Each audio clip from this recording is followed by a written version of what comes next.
This is the Modern Architect radio show and podcast. The Modern Architect features one-on-one interviews with renowned and cutting-edge architects, influencers, and sustainability leaders.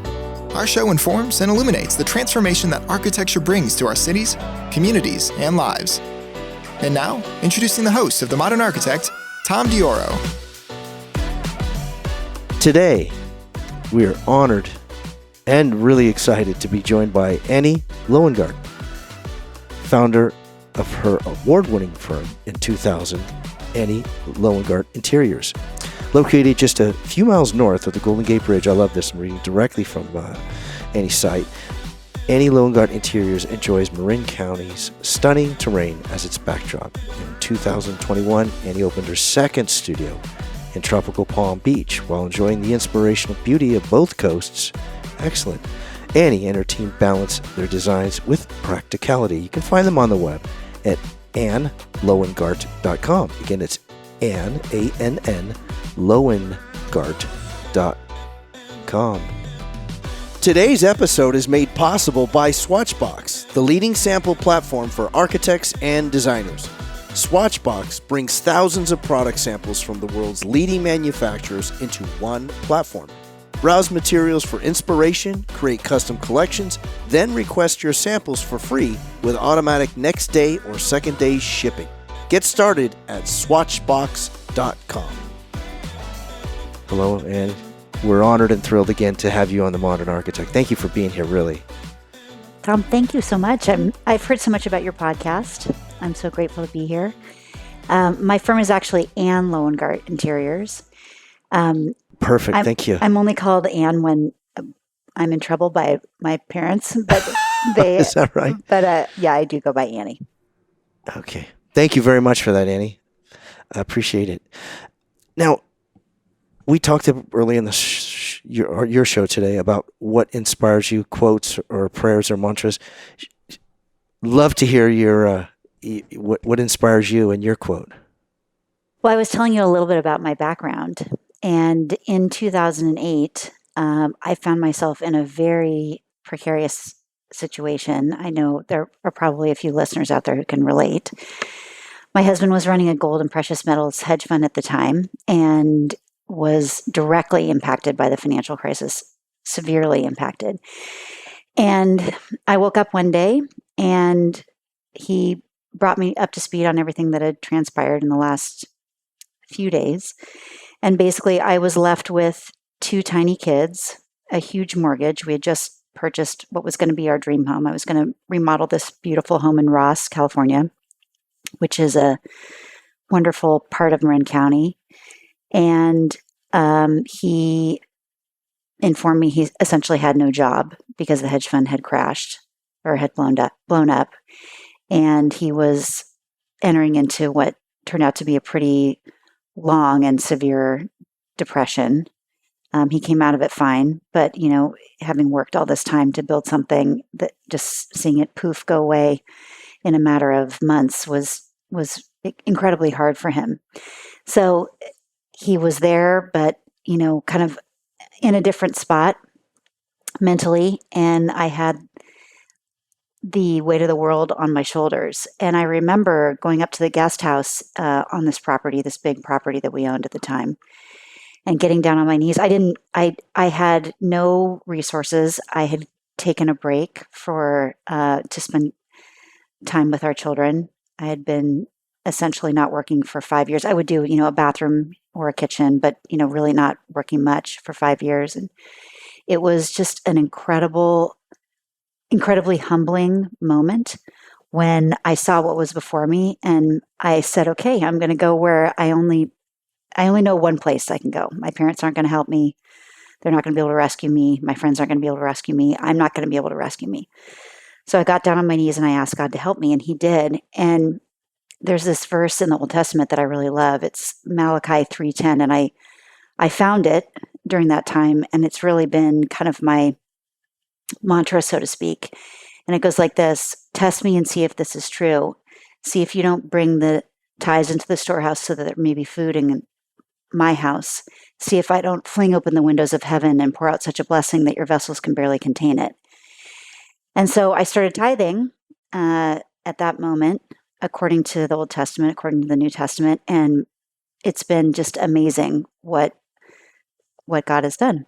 And oftentimes I'll say to friends and, sometimes the people who work with me, I'll say, I'm running God's business that happens to have my name on it, because I'm very, very clear that there was no way I could have gotten out of the situation that I did without God being right there with me. Annie, thank you very much for sharing that. That's very meaningful, and I see that in your work. And feel free to correct me if I'm, but I see that sense of a timelessness, a warmth, and a very lasting experience from your work. Is that by design from your place? It is. I consider each project to be a gift. I graduated from Cal in 1990, and I did what my dad told me to do, basically. I love my dad. My dad is in medicine and only kind of knew one way, which was that you get the best job you can right out of college. So I worked for Procter & Gamble for 5 years. It was a great sales job. I loved it, but it was, excuse me, I don't want to say that. I loved the people I worked with. I loved the processes. I loved everything that P&G represented just in terms of culture, but I didn't connect with the product. And so I really very much felt at times dead inside. So when I left and I started my business I really started it in 2000. And then, as I mentioned, I took a break when our second child was born, our son. I felt as if I didn't think I was ever going to go back to work. And so when I was faced with the situation I just described, and I knew that that was what I had in front of me at the time, there were no corporate jobs out there that I could find. The world was in crisis. And I had a friend come to me and say, hey, I've been asking you to help me with my kitchen for 5 years. Are you ready to do it now? And I said, yes, I am ready. Absolutely. It was like a gift. It was like a gift from heaven. And every single one of my projects, to be perfectly honest, I consider to be a gift. They're all so different. Each client is different. Each client, there are some clients who are very collaborative, and they really want me to come alongside them. They want to come alongside me. It's just lots of fun. They want to have a great experience. There are other clients who are merely transactional, which is completely fine as well. And that's something that I consider to be a gift as well, when I don't have to interact on a certain level. But every single project that comes to me, Tom, is wrapped up in a bow almost. And so I want to bring, because I'm so grateful for these projects, I want to use the gifts and talents God has given me to bless other people. And I want to bring my client style to the fore in the most elevated way, in a way where they walk into each project, or each room in their project, and say, I would have never thought of this in a million years. I absolutely love it. It represents us perfectly. Annie was on budget, she was on time, and we had a great time doing it. It's very evident that you have a very strong spiritual God relationship with your work, with yourself. If you can, for a moment, look back to the source or divine inspiration at all times. How would you contrast that, if you will? Yeah, the divine intervention. Yeah. I always had a really strong faith. I have two wonderful parents. My parents hired a British baby nurse to care for me when I was little. And they also hired a housekeeper who tattled on the baby nurse and came to my mom and said, Miss Roth, that woman is leaving that baby out in the cold. We can't let her be out in the cold. And my mom said, okay, I see it. You're hired. You're her nanny. And she came to our house in 1967, the year before I was born, and she stayed for 25 years. And as she used to say, I raised your sister, I raised you, and I raised your mama. And she instilled in me this faith through her actions, not so much her words. Like her words were definitely there, but through her actions, that just stayed with me as a constant throughout my entire life. And just to give you an idea of what kind of a person she was, she grew up Black, and in the South at that time, it was pre desegregation, and she only had a fourth grade education. And I believe she never told me this up front, but I believe she was raped when she was 15 because she had her first child when she was 15. And she didn't have a lot of good things to say about her first husband. And they ended up getting married, I believe, when she was about 17. And they moved to California. And then after her daughters were, I think, about maybe early grade school, he left and she never saw him again. And then fast forward about 40 years, I'm not saying 40 years, probably 50 years, her oldest daughter was working in a nursing home and was in charge of discharging the people who were well enough to leave. And she had this patient who essentially had no next of kin. So she had to research the people she was going to contact to ask who was going to take this man. And it turned out that he was her biological father. She came home, told her mom, my Nini, that Joe was one of her patients and had nowhere to go. And Nini brought him into her home, her 700 square foot home in Oak Park in Sacramento, which is not a great place to be, put him in her quote unquote master bedroom in her 700 square foot house and cared for him until the day he died. So that was my example. And I can cite, 20 of them. But through that person being with me and loving me, like even talking about it, it's very touching for me. But with that example, it was just in me always. And I had to go there in a big, huge way, much more so than I had normally in 2008, which is, in Anne Lowengart Interiors, really, I should say, is kind of the form it is now, is really the outcropping of that. It's fascinating.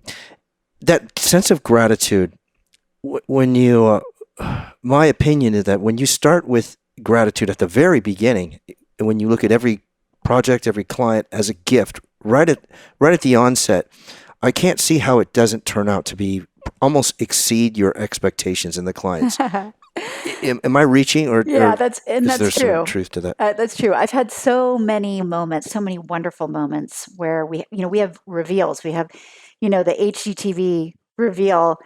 There are some parts of these HGTV shows that are true. The president of HGTV came out to California and took a few interior designers to lunch individually, and I was one of them. And he started our lunch by saying, "I want to apologize to you because I realize that our shows have made your job very, very difficult because, of course, you can't design a whole house for $50,000 and get it done in 6 weeks." And I said, "Yes, that's true." But but one of the things that does happen, similar to the HGTV shows, is that we do these really wonderful reveals at the end of projects. So oftentimes our projects are very, very long. We specialize in ground up builds and full house guts and full house decor jobs. So the clients obviously are not living there at the time. They're a part of the collaborative process, of course. But during the installation, after the contractors have pulled off and the project has been cleaned and we install, we bring in florals and, Dom Perignon and great food, and we bring the clients to the property, and we really do have a reveal where we walk through and we look at everything. And there have been many, many times where the clients have said to me, this has so far exceeded our expectations. We absolutely love it. And those are the times, Tom, where I really do say, "Wow, thank you, Lord, thank you so much, thank you for the privilege of being able to come alongside this family." It really is almost like a supernatural experience. Thank you again, Annie. This is The Modern Architect. We're talking today with Annie Lowengart, interior designer and principal of AnnLowengart.com. Again, that's Ann, ANN, Lowengart.com. Annie, we're going to reach back to, we talked about the HTV and that series and that project. How did that become, if you're at liberty to share, how did that come about? So I was never part of an HGTV series. It was just a wonderful lunch that I had with I think, was it the president? I guess it was the president of HGTV at the time. He just came out to San Francisco. Oh, share it, please. And he picked, I think, 5 interior designers, and he took us all to lunch individually. And that was when he apologized and said, I know that our shows have made your life very, very difficult around expectations. And that's one thing, honestly, Tom, that we do very, very well, because I think that interior designers can get in trouble in 3 ways. The first is if the design isn't good. And we've never had that problem. I love to joke that I can make the inside of a paper box look amazing, because I can. But there are 2 other ways where interior designers get in trouble. One is around budget, and then the other is timeline. And so when a client calls our office and says that they'd like to explore working with us, Siobhan, my wonderful right hand, who's been with me for 8 years, she's our studio director, she walks them through timing and budget at the very beginning. And I think that a lot of people self-select out because they're looking for something different, and we help them find, if there's if they want a retail project, or if they want something that's very different from what we do, we give them referrals to help get them on their way. But I operate a 100% transparent business model, and so we want to make sure that they are seeing exactly what their project will look like from the very beginning, from the first interaction with us. Was that by design when you started your firm? Mm-hmm. Yeah. And I think it really goes back to my experience at Procter & Gamble, because when I was at P&G, I started off stocking shelves at 4 a.m, so nothing glamorous, but I was with the biggest customer in California at the time, which was Safeway. And I rose up through the ranks, and what they taught us was so valuable, because P&G was number 1 in almost every category. And we were taught to be transparent on every level, where if it wasn't a win for the client, if it wasn't a win for the customer, then we wouldn't present it. So there was such a history around that the customer really trusted us. They trusted us so much so that they just looked to us to build their business. So as we were going through the process of presenting, different SKUs of cake mix or beauty care or whatever, we had such a wonderful relationship that they really ended up having just a great time during the process. The trust was established at the beginning. They knew that we were for them, not just trying to sell them.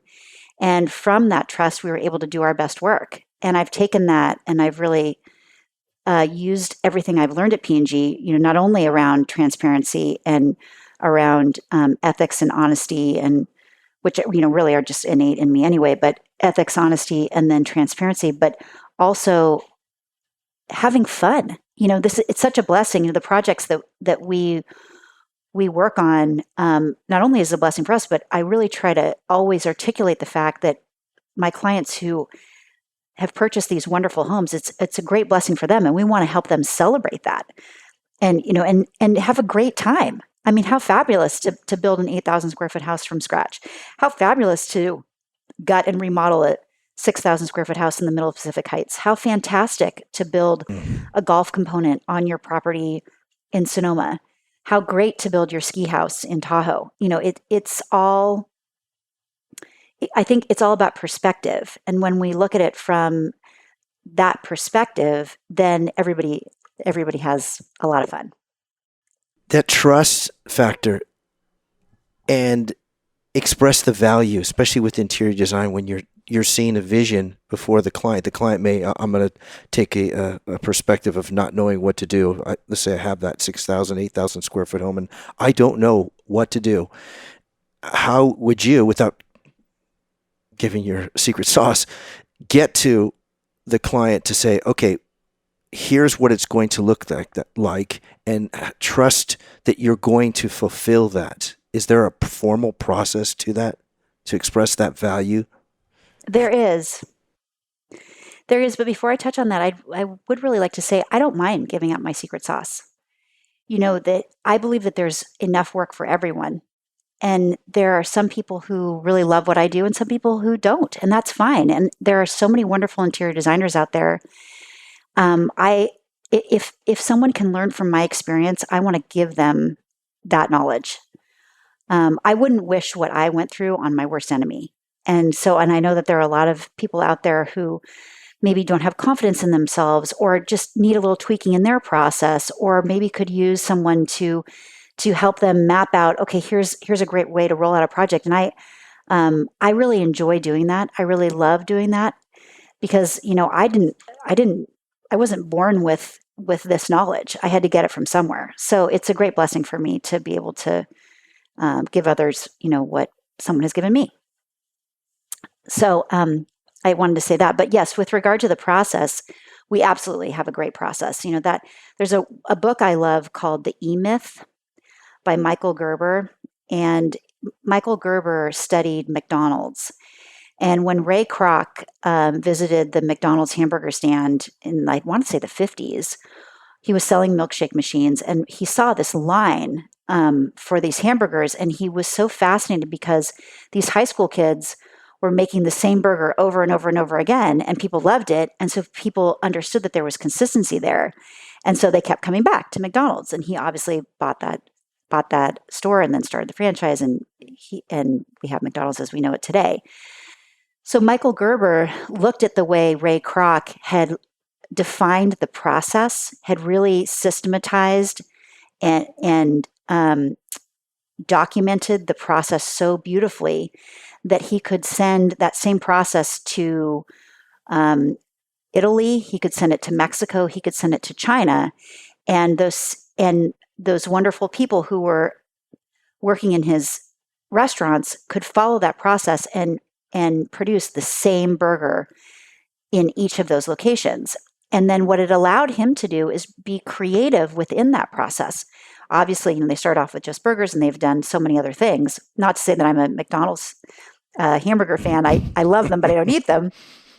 But I've tried to take those principles in the E-Myth and apply them to interior design. And really, P&G, my experience at P&G helped me to do that, because P&G taught us how to take an incredible amount of information and synthesize it in a way where it met the customer's needs, not met our needs. And so I'm doing that in interior design. So, for instance, when I get a new project, in fact, I just got a new project. I'm so excited, a great ground up build in the wine country. Excellent. This client has a very different aesthetic from my other ground up build that happens to be just finishing now in the wine country. And very different aesthetic from the estate I'm doing in Woodside, from the house I'm doing in Pacific Heights, from the ground up build we're doing in Tahoe. And it's my job to figure out what is it that, not only what is their style, but also what lights them up.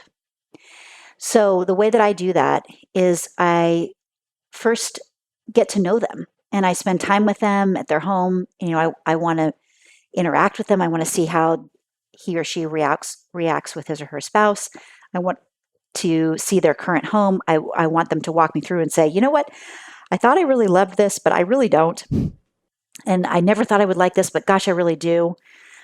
I want to take a look at all their tear sheets that they have, house boards, Pinterest boards, whatever it is they can throw at me, family photos, anything.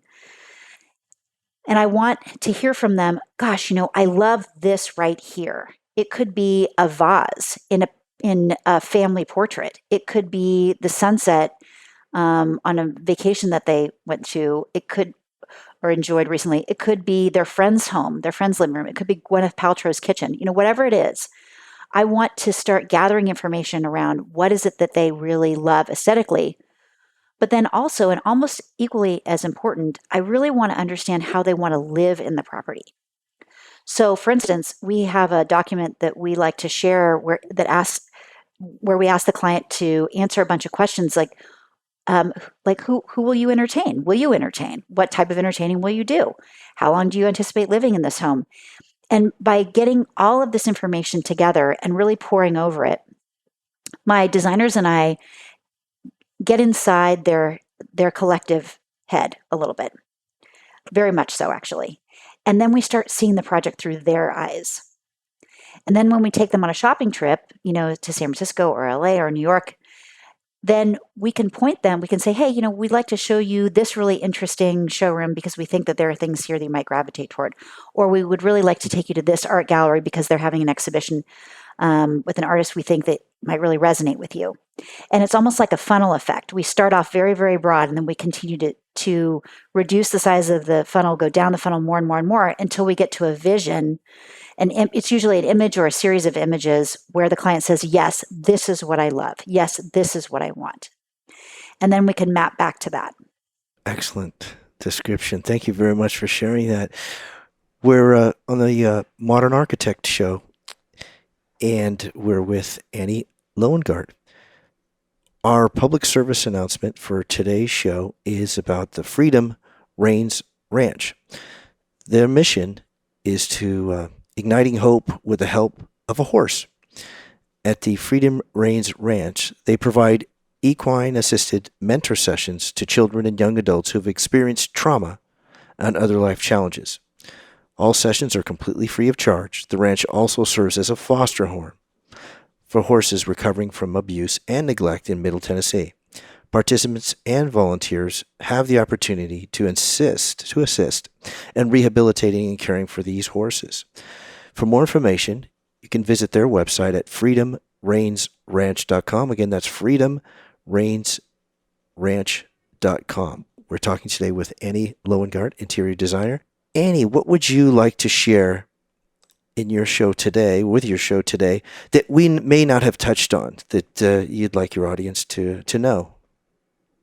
I would just like to encourage the person out there who might be doubting himself or herself or might be facing a difficult situation. As I touched on earlier, I was looking at a mountain that I never thought in a million years I would be able to climb. And I'm on the other side now. Our daughter is graduating from college. She's off. She has her first job waiting for her in July. Our son is now applying to colleges. My husband is doing great. He reignited another part of his business, and it's absolutely exploded. And I'm so, so, so grateful. And so I just really would love to send this word out to whomever might be struggling a little bit, that you can do it. You absolutely can do it. And if anybody knows it, it's me. Annie, it's been a real honor and pleasure and treasure having you as our guest today. Thank you very much, really. Tom, thank you so much. I'm so grateful to have been on this show. No one really asked me the questions that you did, and it was so wonderful to be able to answer them with total honesty. So thanks. Thank you. You've been listening to the Modern Architect Show. I'm Tom Dioro. Our guest today has been Annie Lowengart, who founded her award-winning firm in 2000. Just a few miles, I love this description, so I'm going to read it again, Annie. Located just a few miles north of the Golden Gate Bridge, and Lowengart Interiors enjoys Marin County's stunning terrain as its backdrop. For more information, feel free to visit their website at annlowengart.com. Again, that's Ann, A-N-N, Lowengart.com. Join us again next time when we welcome another outstanding architect, engineer, designer, influencer, or civic leader committed to positive, sustainable, and beautiful cities, communities, and lives. Thank you for listening. Today's episode is made possible by Swatchbox, the leading sample platform for architects and designers. Swatchbox brings thousands of product samples from the world's leading manufacturers into one platform. Browse materials for inspiration, create custom collections, then request your samples for free with automatic next day or second day shipping. Get started at swatchbox.com.